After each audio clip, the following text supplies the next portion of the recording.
বন্ধুরা, আজ আমরা এমন একটি বিমান দুর্ঘটনার কথা জানাবো যার কথা শুনলে আপনার শরীরের লোম দাঁড়িয়ে যেতে পারে। এটি ছিল এমন দুর্ঘটনা যেখানে আকাশের চূড়ান্ত একটি বিশাল যাত্রীবাহী বিমানের দুইটি ইঞ্জিন হঠাৎ করে বন্ধ হয়ে গিয়েছিল।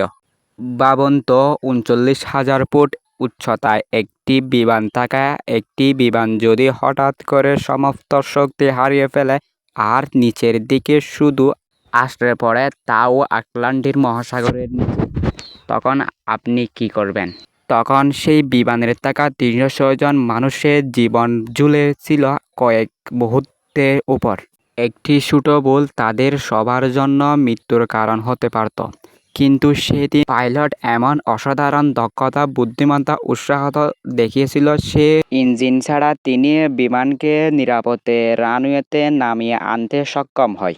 এই গল্প শুরু হয় ২৩শে আগস্ট ২০০১ সালে কানাডার টরন্টোর লেস্টার বি. পিয়ারসন আন্তর্জাতিক বিমানবন্দর থেকে এয়ার ট্রান্সিট ফ্লাইট ২৩৬ পর্তুগালি সিলভানের উদ্দেশ্যে যাত্রা শুরু করে।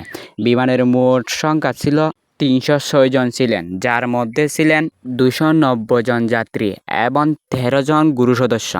সবাই স্বাভাবিকভাবে নিজেদের যাত্রা উপভোগ করছিল। ককপিটে ছিলেন অভিজ্ঞ পাইলট ক্যাপ্টেন রবার্ট পেস এবং ফার্স্ট অফিসার ড্রিং সাগর। উৎসের কয়েক ঘণ্টা পর বিমানটি ৩৯,০০০ ফুট উচ্চতায় আটলান্টিক মহাসাগরের উপর দিয়ে উড়ছিল। সব কিছু স্বাভাবিক মনে হয়েছিল, কিন্তু আসলে বিপদ লুকিয়েছিল একটি সপ্তাহ আগের একটি রক্ষণাবেক্ষণ গণ একটির মাধ্যমে। ১৭ই আগস্ট বিমানের ডান পাশের ইঞ্জিন পরিবর্তন করা হয়েছিল।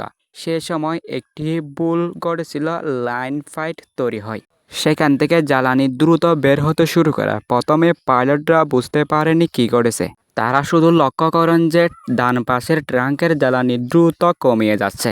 এটিকে সাধারণ ইংলিশভাবে তারা ককপিট সিস্টেম চালু করেন, যাতে ট্যাঙ্কের জ্বালানি ডান দিকে যেতে শুরু করে। কিন্তু এতে পরিস্থিতি আরও খারাপ হয়ে যায়, কারণ দুই ট্যাঙ্কের জ্বালানি লিক হয়ে বের যেতে শুরু করে। ভোরের দিকে পাইলটরা বুঝতে পারেন যে তারা আর লিসবন পৌঁছাতে পারবে না।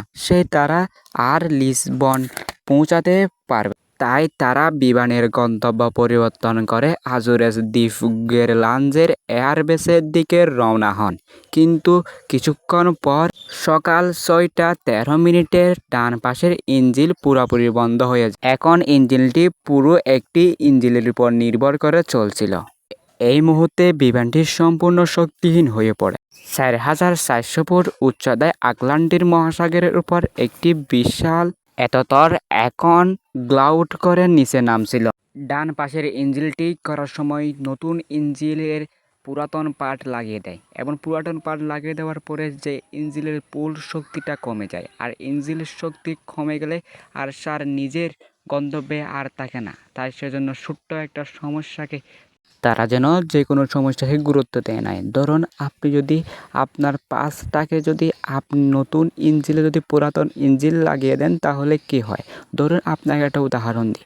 আপনার স্মার্টফোনে আপনার রিয়েল চার্জার দিয়ে চার্জ দিয়েছেন, ভালো একদিন চার্জ হয়েছে। পরে যদি একবার যদি আপনি চার্জ দেন অন্য চার্জার নিয়ে, তাহলে আপনার চার্জারটা অবশ্যই নষ্ট হয়ে যাবে, আপনার ফোনটা নষ্ট হয়ে যাবে। তেমনি এটাও সেই রকম। এবার মূল ভিডিওতে চলে আসি, চলুন। ইঞ্জিনের শব্দ হঠাৎ বন্ধ হয়ে যাওয়ার বিকল্পে এক ভয়ঙ্কর নীরবতা নেমে আসে। অনেক যাত্রীগণ বুঝতে পারে যে পরিস্থিতি আগের মতো নেই, পরিস্থিতি অনেক বিপজ্জনক। কেউ কান্না করছিল, আর কেউ প্রার্থনা করেছিলেন, আর কেউ পরিবারের সদস্যদের হাত ধরে শক্ত ধরে বসে থাকছিলেন। তবে ককপিটে থাকা দুই পাইলট আজও শান্ত ছিলেন। তারা ক্যালকুলেশন করেছিলেন বিমানের ফুয়েল আজও কতটুকু আছে। তারা খুব শান্তর সাথে ভেবে তাদের যাত্রীদেরকে শান্ত প্রার্থনা করেছিলেন। ক্যাপ্টেন রবার্ট পেসে তার ক্লাউডার চালানোর অভিজ্ঞতার কাজে লাগিয়ে তিনি বিমানটিকে সর্বোত্তম গ্লাইড গতিতে স্থির করেন এবং যতটা সম্ভব দ্রুত অতিক্রম করার চেষ্টা করেন। এদিকে লাজেস এয়ারবেসের জরুরি ঘোষণা করা হয়। একটি ফ্লাইট আশ্রয় আসতেছে। রানওয়ে খালি করা হয়। তাড়াহুড়া করে রানওয়ে খালি করে ফেলেন। আর অ্যাম্বুলেন্স এবং ফায়ার সার্ভিস সম্পূর্ণভাবে রেডি থাকে।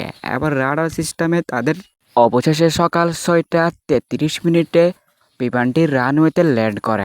বিমানটিতে একেবারে লাফিয়ে উঠে টায়ারটা ফেটে যায় এবং রানওয়েতে ধোঁয়া ছড়িয়ে পড়ে। কিন্তু অবিশ্বাস্য অভাবজনক বিষয় হচ্ছে অবিশ্বাস্যভাবে বিমানটি থেমে যায়। সবচেয়ে বড় খবর হলো বিমানে থাকা 306 জন যাত্রী সবাই অক্ষত থাকে। শুধু কয়েকজনের সামান্য আহত হয়েছিল, কিন্তু কারো প্রাণহানি হয়নি। পরের তদন্তে জানা যায় ছোট্ট একটা দুর্ঘটনায় এই ঘটনাটি হয়েছিল। ইঞ্জিনের পার্টস অন্য লাগানোর কারণে ইঞ্জিনের ফুয়েল ধীরে ধীরে মাটি থেকে আশ্রয় পড়ে। এখানে ক্যাপ্টেন রবার্ট পালস এক বিশেষ সাহসী এবং ধৈর্যশীলতা পরিচয় দিয়েছেন। ভিডিওটা আপনাদের কেমন লেগেছে? ভিডিওটা ভালো লাগে অবশ্যই লাইক, কমেন্ট, সাবস্ক্রাইব করতে ভুলবেন না।